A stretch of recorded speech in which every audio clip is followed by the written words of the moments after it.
మీలో ఎంతమంది సింహాచలం గిరి ప్రదక్షిణకు వచ్చారో కామెంట్ చేయండి. నేను కూడా నా ఫ్రెండ్స్తో పాటు కలిసి వచ్చాను. ముందుగా మా ఊర్లో ఉన్న కృష్ణయ్యకి కొబ్బరికాయ కొట్టేసి స్టార్ట్ అయిపోయాము. మా మానస లేకపోతే అసలు మాకు ఎంటర్టైన్మెంటే ఉండదు. యాత్ర మొత్తం మా మానస వల్లే హ్యాపీగా కొనసాగిపోయింది.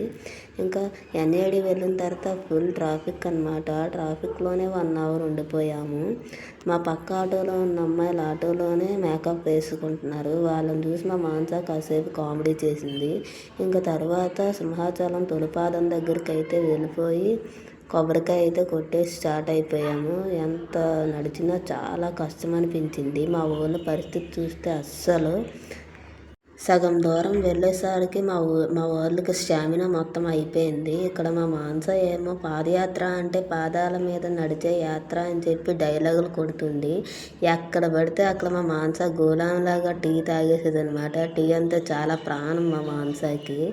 అక్కడేమో అందరి పరిస్థితి చూసి కామెడీ చేసేదన్నమాట. ఏదో విధంగా అయితే మేము సగం దూరం ఎన్ఏడి వరకు వచ్చేసాం. మళ్ళీ ఇంకా ఒక్కొక్కరి పరిస్థితి చూస్తూ ఉంటే చాలా కష్టం అనిపించింది. వీడియో తీయడానికి కూడా ఓపిక లేదు. ఫైనల్గా ఈ విధంగా మా గిరి ప్రదక్షిణ అయితే కంప్లీట్ అయిపోయింది.